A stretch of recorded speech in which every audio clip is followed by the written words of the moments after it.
मेरा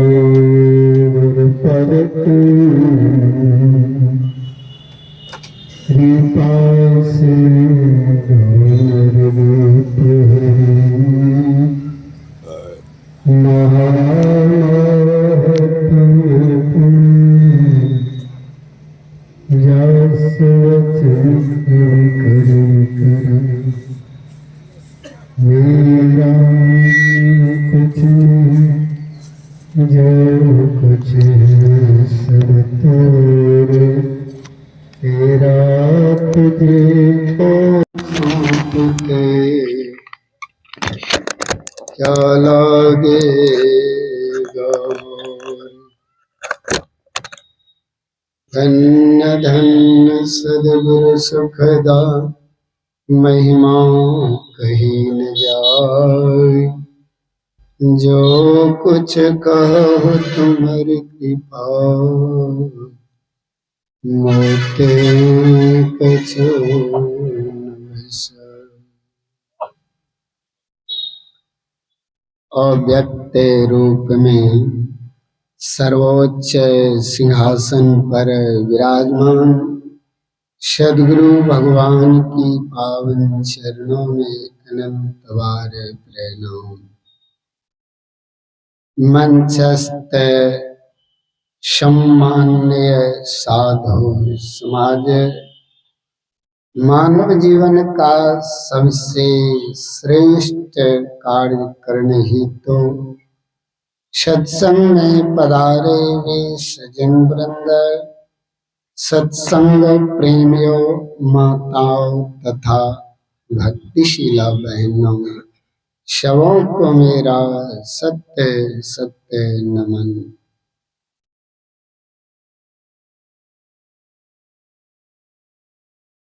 दो दिवसीय संतमत सत्संग का आज अंतिम बेला है। अंत भला तो सब भला। अभी हम सब रामचरितमानस तृतीय सोपान अरण्य कांड से नवधा भक्ति सुन रहे थे। नवधा भक्ति 9 प्रकार की भक्ति।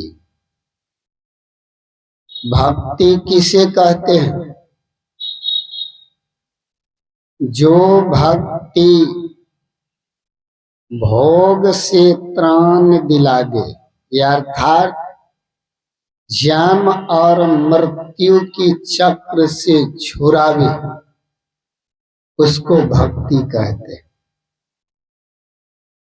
जन्म और मृत्यु के चक्र से छुड़ावे। भक्ति का अर्थ होता है सेवा। सेवा किसका किया जाए?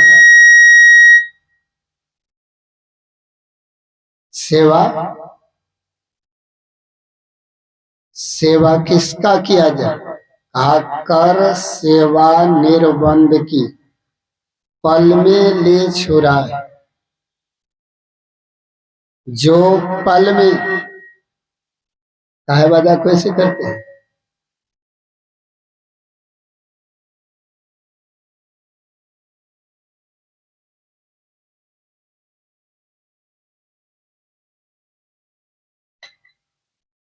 श्री सद्गुरु महाराज की जय।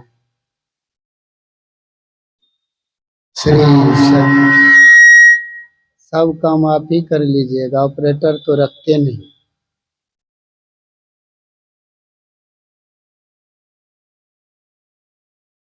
श्री सद्गुरु महाराज की जय।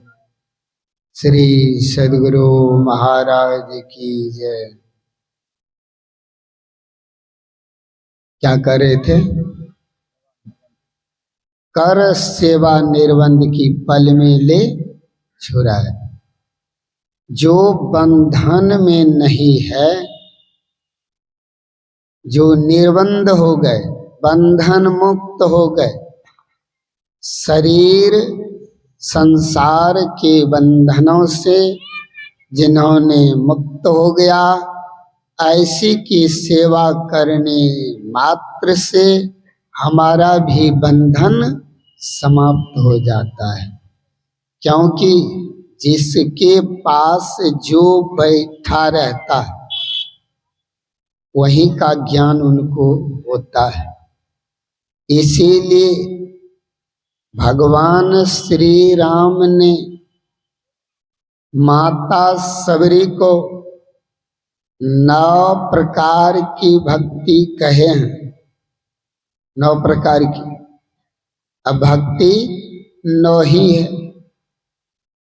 ऐसे 9 प्रकार भक्ति कहने से पहले भगवान ने माता सबरी को सावधान की।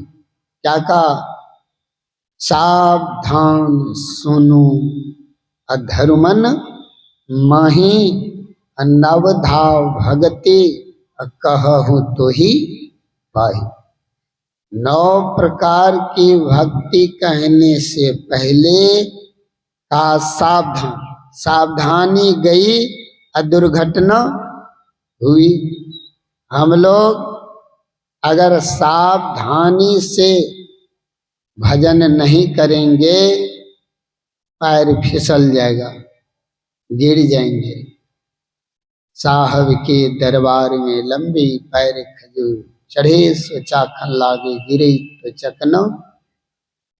हम लोग गिर जाएंगे। गिरने का क्या मतलब? विषय की ओर हो जाएंगे।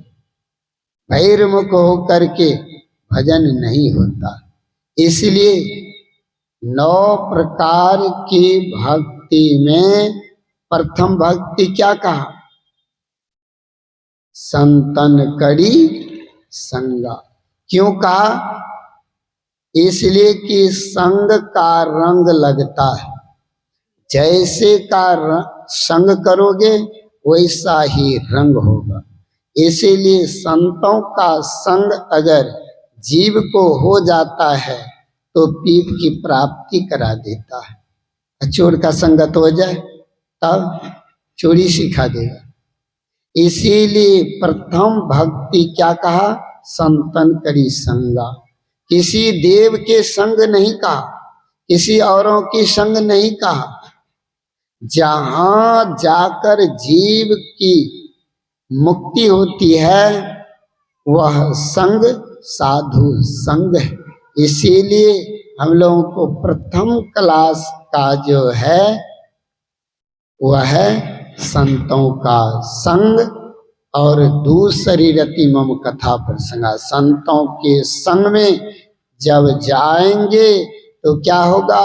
उनके मुखारविंद से निकली हुई वचन का ठीक ठीक पालन करना पड़ेगा ना।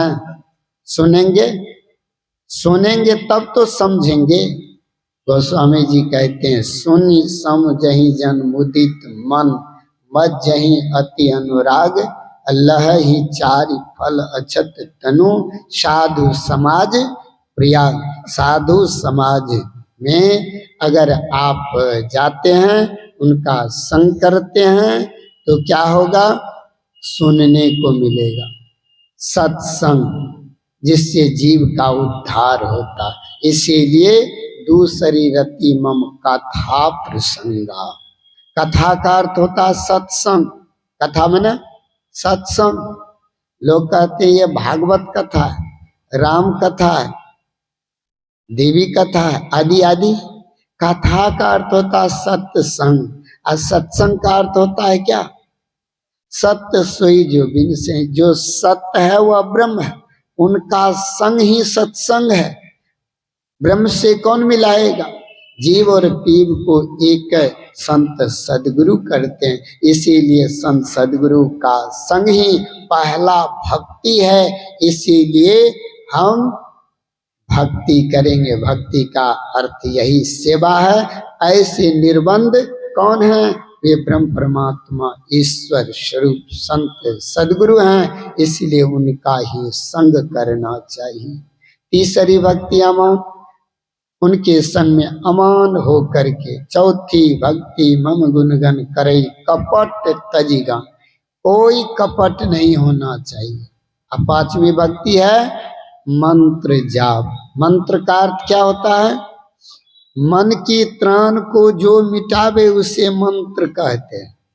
मन में असंख्य लहरें उठी रहती है, तरंग, जैसे नदी में तरंग, छोटा भी ढेला मारो, पत्थर कंकर फेंक दो, छोटा तरंग होगी, लेकिन वह तरंग किनारे जाकर के ही शांत होती है, रास्ते में नहीं। ठीक उसी तरह से यह हमें हिलोरे मारते ही रहते हैं। इसलिए ऐसी तरंग को मिटाने के लिए मंत्र की जरूरत होती है। इसीलिए मंत्र जाप मम दृढ़ विश्वासा, दृढ़ विश्वास के साथ जो जप करता है तो नाम के पीछे नामी चलता है। कैसे? जैसे स्वामी के पीछे सेवक चलता है वैसे नाम के पीछे नामी चलता है। अर्थात नाम लेते ही रूप हूबहू सामने प्रकट हो जाता है, लेकिन श्रद्धा और प्रेम नाम में पहले देना होता है। इसलिए कहा, क्या कहा? मंत्र जाप मम दृढ़ विश्वास, दृढ़ विश्वास के साथ जो जप करता है ना। छठ दम शील विरति बहु कर्म। छठी भक्ति क्या है? इंद्रियों का दमन करना है कि ना, इंद्रियों का दमन करना। भक्ति यानी छठी भक्ति तक तो करना पड़ता है, लेकिन छठी भक्ति के बाद क्या है? तब फल है, तब फल है। इसीलिए कहा इंद्रियां जब दमन हो जाती है तो सातम सम मोहि मैं जग देखा, अमोते संत अधिक करी लेखा। छठी भक्ति करेंगे ना, सातवीं भक्ति में समता आ जाएगी। और जब तक समता नहीं आती है तब तक स्वजन दुर्जन क्या एक समान नहीं दिखेगा। दुष्टों में भी क्या, असंत में भी संत की दृष्टि से आप नहीं देख सकते। इसलिए क्षमता की प्राप्ति हो जाएगी। साजन दुर्जन जो चली आव एक ही दृष्टि निहार, एक ही दृष्टि से तब दिखेगा।